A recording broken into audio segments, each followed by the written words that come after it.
को हमने एक सीट मिलती हुई दिखाई है। बिल्कुल, तो ये 5 घटक दल हैं एनडीए के और इन 5 घटक दलों में सबसे ज्यादा 35 से 45 सीटें जेडीयू के खाते में, इसलिए भी क्योंकि पहले चरण में 121 विधानसभा की सीटों पर सबसे ज्यादा जेडीयू ने उम्मीदवार उतारे थे और जेडीयू को अच्छा खासा इसमें एज मिलता है। लेकिन और ये जो ओवरऑल पिक्चर क्या है पहले फेज का, वो जरा हमारी सहयोगी की तरफ चलते हैं, जया जी बताएंगे।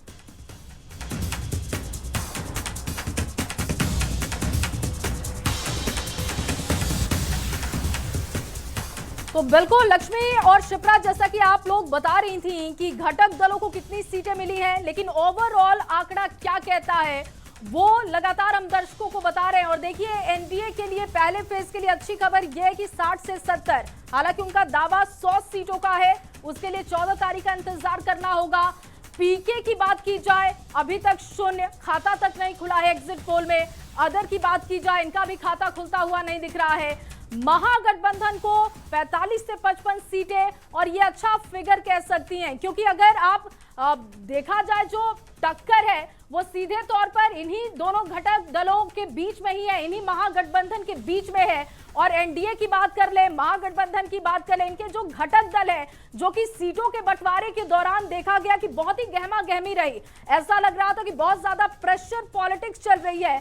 उनके परफॉर्मेंस की बात की जाए एग्जिट पोल के हिसाब से तो वो बहुत बेहतर नहीं है, लेकिन ओवरऑल देखा जाए, क्योंकि अगर आप गठबंधन में लड़ रहे हैं तो फिर जो फिगर है एनडीए के लिए वो पहले फेज के हिसाब से बेहतर है, एनडीए 60 से 70। और जैसा कि अभिरंजन जी भी कह रहे थे, उनका भी अनुभव यही कह रहा है कि ये जो सैंपल साइज है और जो नंबर्स हम दे रहे हैं वो बहुत ज्यादा ऐसा चौंकाने वाला नहीं है कि 14 तारीख को नतीजे क्या आएंगे। तो ऐसा नहीं होगा कि न्यूज 18 के आंकड़ों को देखकर कोई ऐसा कहेगा कि एक तरफा लीड हमने किसी को दी है। शिप्रा, बिल्कुल जया, और देखिए हम लगातार आंकड़े बता रहे हैं, ये आंकड़े आपको दिखा रहे हैं कि कौन सी गठबंधन को कितनी सीटें मिल रही हैं। लेकिन अब बात बड़े चेहरों की, बड़े दिग्गजों की करते हैं कि पहले फेज में जो वीआईपी उम्मीदवार हैं, जिनकी प्रतिष्ठा दांव पर लगी है लक्ष्मी, उसमें क्या हो रहा है। देखिए, मधेपुरा से आरजेडी के चंद्रशेखर को बढ़त दिख रही है, गौड़ाबोराम बीजेपी के सुजीत को यहां पर बढ़त नजर आ रही है लक्ष्मी,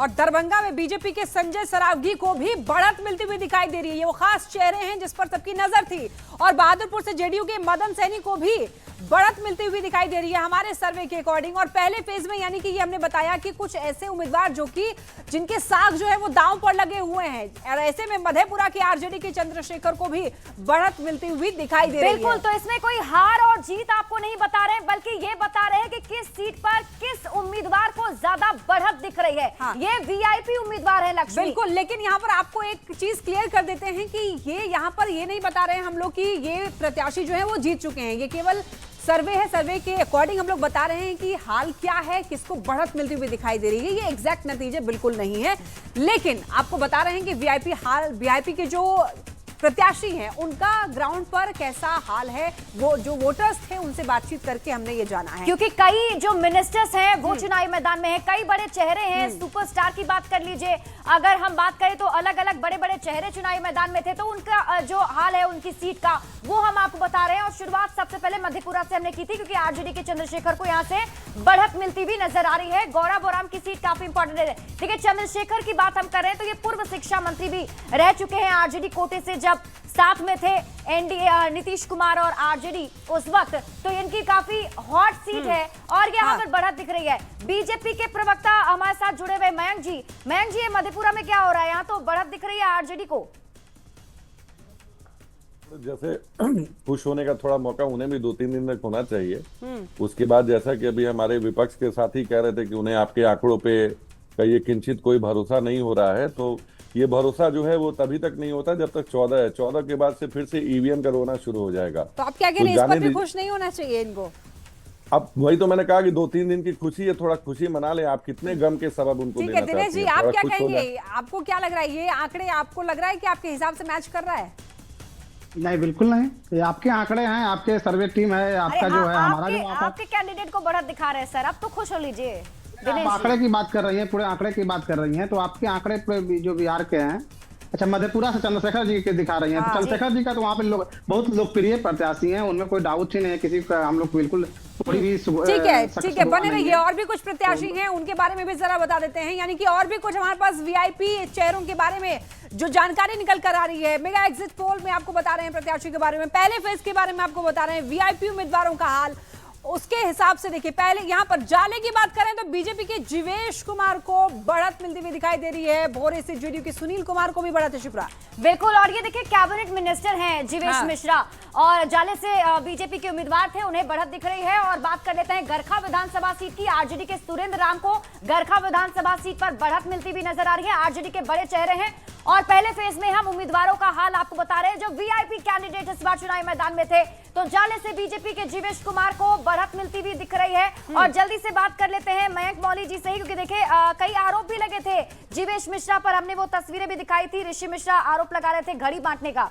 मयंक मौली जी, अब देखिए वो आरोपों का जवाब तो जनता ने स्वयं दे दिया। और मुझे ये समझ में नहीं आता है कि महागठबंधन के साथी कैसे आरोप लगाते हैं हमारे नेताओं पे, जिनका कि अगर मैं दोनों युवराजों के परिवार को गिन लूं तो चाहे राहुल गांधी जी का परिवार हो या श्री तेजस्वी यादव जी का परिवार हो, ये दोनों सब परिवार बेल पर रिहा है। और तेजस्वी यादव जी जो स्वयं 420 और 467 के आरोपी बनाए गए हैं और उनके ऊपर लैंड फॉर जॉब से लेकर के तमाम तो भ्रष्टाचार के आरोप है। असित जी से बात कर लेते हैं। असित जी, जाले से आपके भी एक बड़े चेहरे ऋषि मिश्रा चुनावी मैदान में है, काफी चुनाव प्रचार कर रहे थे, क्या हाल लग रहा है आप लोग को वहां पे? देखिए अभी तो हमारा हाल ठीक लग रहा है, एग्जिट पोल पर ही हम हार मान लें क्या? ये एक एग्जिट पोल जो कि पिछले 10 वर्षों से लगातार सारे एग्जिट पोल गलत साबित हो रहे हैं, उस पर मैं हार मान लूं? नकली दवाई बेचने वाला जीत सकता है, उसके पास काफी पैसे हो सकते हैं, वो अलग बात है, लेकिन क्या हम लड़ाई छोड़ देंगे? ठीक है असित नाथ जी, लौटूंगी और उसके बाद कमेंट लूंगी। इस वक्त एक हाई प्रोफाइल सीट के बारे में आपको जानकारी दे दूं, गौड़ा बराम, वहां के बारे में देखिए क्या कह रहा है फिलहाल आंकड़ा, उसके हिसाब से देखिए यहां पर सुजीत कुमार को बढ़त मिलती हुई दिखाई दे रही है। भारतीय जनता पार्टी के प्रत्याशी हैं गौड़ा बोराम से, जिनको बढ़त मिलती हुई हमारे सर्वे में दिखाई दे रहा है। बिल्कुल लक्ष्मी, और ये सीट काफी हॉट सीट इसलिए थी क्योंकि यहाँ से आरजेडी के उम्मीदवार भी चुनावी मैदान में थे और वीआईपी से मुकेश सैनी के जो भाई हैं वो चुनावी मैदान में थे। हालांकि फिर उन्हें नामांकन उनका वापस ले लिया गया, वो वापस हट गए और अफजल अली को इन लोगों ने समर्थन कर दिया है। दिनेश जी, क्या हाल दिख रहा है यहाँ पर गौड़ा बोराम में? मुकेश सहनी जी के जो भाई लड़ रहे थे, संतोष जी सहनी जी, उन्होंने आरजेडी के जो उम्मीदवार थे उनको समर्थन दिया है और वहाँ बहुत ही कांटे का टक्कर है और वो 14 को ही स्पष्ट हो पाएगा कि दोनों में। लेकिन यहाँ तो बढ़त बीजेपी को दिख रही है, क्या लग रहा है कि थोड़ा कंफ्यूजन हो गया क्या? नहीं, वो आपका सर्वे, आपकी पहुंच है, हम जनता पे हमको भरोसा है कि सर्वे तो जनता से ही किया है हमने। बिल्कुल नहीं, आपने कल लोग से पूछा है तो आप जानती हैं, हम नहीं जानते हैं, लेकिन जिस तरह से मत प्रतिशत बढ़ा, बिहार का जो उत्साह दिख रहा है बदलाव के लिए, इसलिए हमको उम्मीद है कि उधर भी बदलाव होगा। ठीक है विनय जी, आप क्या कहेंगे इस पर? शिप्रा जी, दो लाइनें याद आती हैं कि बजा जिसे कहे उसे बजा समझो, जुबाने खल को नकारा ये खुदा समझो। कहने का मतलब है कि जो आपने जो सर्वे किया है, जनता के पास एग्जिट पोल करने गई थी, जनता ने बता दिया है, वही फलीभूत 2014 तारीख को होगा। तो हम तो बिल्कुल अस्वस्थ हैं। हाँ, सीटें थोड़ी सी आपने कम दे दिया है, but you are almost there. हमारी पार्टी की सीटें बढ़ेंगी और साथ में इंडिया की सीटें बढ़ेंगी। ठीक है, और भी हमारे पास कुछ चेहरे हैं, जरा वो भी बता देते हैं। और सीट है हमारे पास दरभंगा के बारे में आपको बता देते हैं कि वहां पर फिलहाल हमारे जो सर्वे के अकॉर्डिंग है वो क्या बता रहा है। तो देखिए ये जो सीट है दरभंगा, बिहार चुनाव एग्जिट पोल, दरभंगा में संजय सरावगी भारतीय जनता पार्टी के प्रत्याशी, इनको बढ़त मिलती हुई दिखाई दे रही है। अच्छे प्रत्याशी हैं, खूब प्रचार प्रसार भी हुआ है और यहाँ पर फिर से ही ये जीतते हुए दिखाई दे रहे हैं हमारे सर्वे के अकॉर्डिंग। बिल्कुल, और संजय सरावगी की प्रतिष्ठा भी दांव पर लगी हुई थी लक्ष्मी, क्योंकि यहाँ से पहले भी जीत कर आए हैं और अभी कैबिनेट में मंत्री भी थे। तो ऐसे में फिर से देखते हैं कि इनकी जो बढ़त है उस पर रिएक्शन क्या है लोगों का, और हमारे जो मेहमान है उनका, उनसे ले लेते हैं। महेश जी, क्या कहेंगे? महेश जी, आप क्या कहेंगे? आपसे रिएक्शन चाहिए। आप चर्चा कर रहे हैं वो जिनका आप चर्चा कर रहे हैं वो लोकप्रिय उम्मीदवार रहे हैं और अपने क्षेत्रों में विकास किए हैं, मंत्री भी रहे हैं, तो निश्चित तौर पे उन्होंने जनता के लिए मजबूती से काम किया है, तो उसी का प्रतिफल है कि उनको रिजल्ट के रूप में जीत मिल रहा है। ये तो निश्चित तौर पे बिहार की जनता ने एनडीए गठबंधन के ऊपर मोहर लगा दी है जीत की, इसमें कहाँ कोई दिक्कत? ठीक है, लौटूंगी आपके पास और आपसे कमेंट लेंगे वापस से।